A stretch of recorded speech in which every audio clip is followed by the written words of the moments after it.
बात रखो, जोरदार तालियां बीच।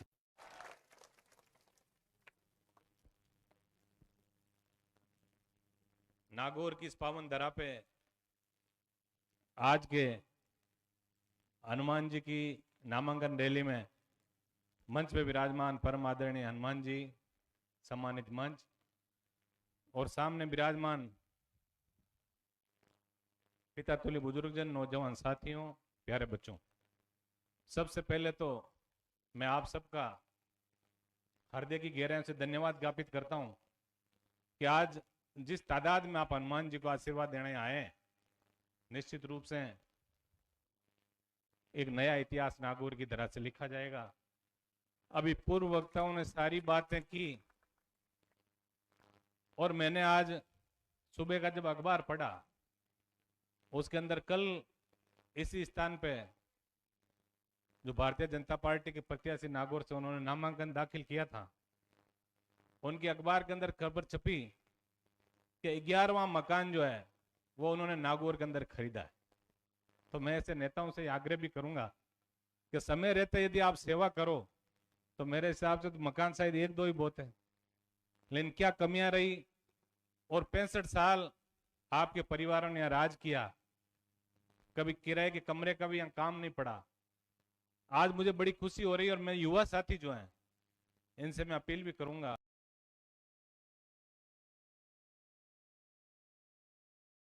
कि आप लोग बुजुर्गों से सीखो। मैं सुबह 11:30-12 बजे जब यहाँ आया था तब से बुजुर्ग लगातार लंबे समय से अपने स्थान से हिले ही नहीं है, एक एक बात को बहुत तल्लीनता से ये बात सुन रहे हैं।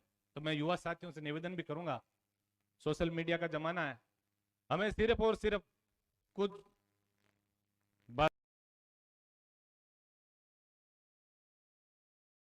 भाषण देने वाले नेताओं को भी मैं सुन रहा था मंच से, अपने को सिर्फ और सिर्फ बोतल के चुनाव चिन्ह का हम लोगों को ध्यान रखना है। 2018 का चुनाव था जब कई लोगों ने सिफारिशें की, वो मेरा भांजा है, वो मेरा भतीजा है, हनुमान जी यहां से चुनाव नहीं लड़ाओ। हनुमान जी ने कई लोगों की मदद कर दी, लेकिन मदद के बाद हमें क्या मदद मिली ये आप सबको पता है। तो हमें इस बार सिर्फ एक ही चीज का ध्यान रखना है कि राष्ट्रीय लोकतांत्रिक पार्टी और जो आजाद समाज पार्टी का जो गठबंधन हुआ है, हमारे उम्मीदवार कितनी जगह से विजय हो, क्योंकि इस बार सत्ता के अंदर हमारी भागीदारी सुनिश्चित होगी। मैं तो धन्यवाद दूंगा हनुमान जी को, और ये हम सबका परम सौभाग्य है कि देश की आजादी के 75 वर्ष बाद एक किसान के बेटे ने सोचा कि किसान कौम की, कमेरे कौम की और समाज के अंतिम छोर में बैठे व्यक्ति की सत्ता के अंदर भागीदारी होनी चाहिए। आज तक हमारे नेताओं ने कभी नहीं सोचा। मैं पिछली बार एक सामाजिक कार्यक्रम जरूर था जिसके अंदर ही हमारे कांग्रेस के एक दो नेता बोले कि हमें तो 2 नंबर का पद मिल जाए तो भी हम संतुष्ट हैं। आखिर क्यों मेरे साथियों, मेरे भाइयों, इतनी बड़ी किसान कौम जिसके अंदर सारी जातियां आ गई, 36 कौम जो किसानी का काम हम करते हैं, और बुजुर्गों ने सही भी कहा है कि जांके पाँव ना फटे बेवाई, सो क्या जाने पीर पराई। आज हनुमान जी की बात यदि हम करते हैं, इनकी संवेदनशीलता, तो ये किसान के बेटे हैं, किसान कौम में इन्होंने जन्म लिया है, तो किसान की सारी परेशानियां क्या होती है, क्या किसान के बारे में अच्छी नीतियां बननी चाहिए, उसको भली भांति जानते हैं। अब मैं देख रहा था अभी कल की जो नामांकन रैली थी उसके बाद जो मीडिया के इंटरव्यू चले, हमारे जो भाई खींवसर से प्रत्याशी हैं, हमारे ही बड़े भाई हैं, लेकिन जिस हिसाब से उनका जो इंटरव्यू मैंने पढ़ा और सुना कि साहब हमें सम्मान नहीं मिला इसलिए हम इनको छोड़ के चले गए। अरे भाई, 2-2 बार सरपंच का चुनाव आप हार गए, आपको प्रधान जैसे बड़े पद पर हनुमान जी ने पहुंचा दिया। आज मैं तो आपसे भी इतना निवेदन कर सकता हूं और भी निवेदन मैं करूंगा कि भाई हनुमान जी बेनीवाल जैसे व्यक्ति को आपको छोड़ना नहीं है। इनको इतनी ताकत आप लोग दो नागौर से कि राजस्थान के अंदर किसान कौम का झंडा बुलंद हो। नेता अक्सर क्या करते हैं अपने परिवार का, आज विधानसभा के अंदर भी जब एमएलए हमारे साथ बैठते हैं लोबियों के अंदर और जब पूछते हैं तो ये बताते हैं 2 बच्चे हैं साहब, एक अमेरिका पढ़ रहा है, एक लंदन पढ़ रहा है, इतनी फैक्ट्रियां हैं, 4 फैक्ट्रियों का और काम चल रहा है। ये वो नेता है हनुमान बेनीवाल जो रात और दिन आपके स्वाभिमान की बात करता है। इसलिए इनके भविष्य का सोच के और आपको पूरा पूरा आशीर्वाद इनको देना है। मैं धन्यवाद इस चीज का दूंगा कि अभी हम जयपुर के अंदर पिछले 1-1.5 महीने से जो टिकटों के बांटने का कार्यक्रम चल रहा है, और ये परम सौभाग्य कौम के बच्चों का कि आज किसान के बेटे राजस्थान के सब लोगों को पूछ के और सबकी राय जान के और टिकट दे रहे हैं। आज आप मंच पे देखिए सर्व समाज के जो व्यक्ति बैठे हैं, उधर हमारे सत्यनारायण जी बिश्नोई बैठे हैं, मेघवाल समाज से आने वाले BL भाटी जी बैठे हैं, इधर हमारे बाबूलाल जी कुलदीप जो रेगर समाज से आते हैं सुजानगढ़ बैठे हैं। हम सबका ये परम सौभाग्य है कि ऐसा व्यक्ति जो हम सबको अंगुली पकड़ कर सत्ता के शिखर पर ले जाने की बात कर रहा है, ऐसे व्यक्ति के साथ हम सबको निश्चित रूप से चलना चाहिए। मैं मेरे युवा साथियों से अपील जरूर करूंगा कि हनुमान जी का बड़ा प्यार प्रेम आप सब लोगों का मिला, लेकिन चुनावी समय है। अभी मैंने देखा कि भारतीय जनता पार्टी के कुछ लोग वीडियो की कटिंग कर करके एडिट कर करके और जातीय और ये सांप्रदायिक दंगे फैलाने का काम कर रहे हैं। तो मेरे सोशल मीडिया के योद्धाओं से मैं निवेदन करूंगा कि आपको सही दिशा के अंदर हमें आगे बढ़ना है, हमें अपनी ऊर्जा को सही जगह पे और सही दिशा के अंदर हमें इस ऊर्जा को सकारात्मक तरीके से आगे बढ़ाना है।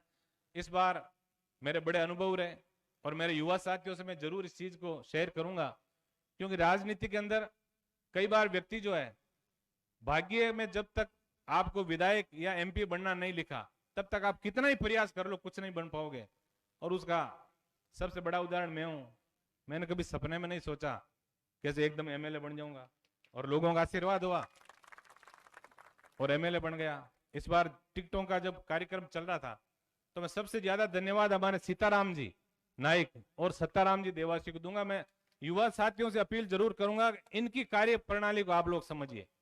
इनको इस बार भाई साहब ने कहा सीताराम जी आप बताइए सुजानगढ़ से हमारे जीत के समीकरण कैसे बैठे। मुझे बड़ा अचंभा हुआ कि ये नाइक समाज से आने वाला व्यक्ति चुनाव लड़ने की सबको हर व्यक्ति सोचता है मैं भी चुनाव लड़ूं, हारूं जीतूं चाहे कुछ हो, लेकिन बड़ी तल्लीनता से इन्होंने कम से कम 6-7 घंटे एक एक गांव का विश्लेषण करके बताया कि ये बात हनुमान जी भाई बाबूलाल जी कुलदीप यदि मेरे से भारी है तो आप बाबूलाल जी कुलदीप को वहां से सुजानगढ़ से प्रत्याशी बनाए।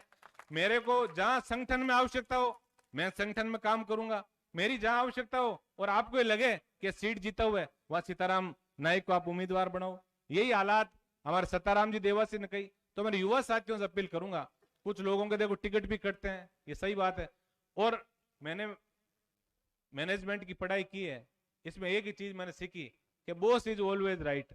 हमारे बड़े परिवार पहले कैसे चलते थे कि एक ही चौधरी साहब होता और वे चौधरी साहब आंगलियां करता नहीं या पूरा परिवार भी इस दिशा में जाता रहता। संगठन में यही चाले, पार्टियां में यही चाले, जो एक आदमी जो भी पार्टी को बॉस है भी जो आदेश है वो आदेश आप सबने मानना चाहिए।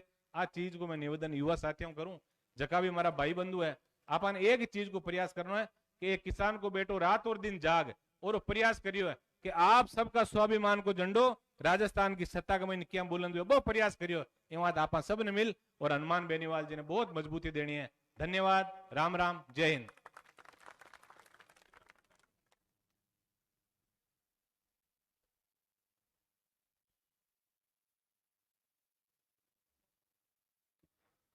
तो आपा सुनिया नारायण जी बेनीवाल भाई साहब ने और जकी भी बाता सारू आपा ने कहो है जो विशेष तौर सु जका युवा साथी है बासु जो आपनो आग्रह रियो है अठे मंच सु तो बी पर आपने विशेष ध्यान रखनो है कि किन तरह सु आपा आपनो काम करनो है। क्यों? क्योंकि युवा जो है वो ठान ले और जो मान ले वो कर दिखाया करे। और बीर लारे अगर हाथ होया पोतिया वाला आशीर्वाद मिलतो रहे तो फिर कहनो ही कहीं है।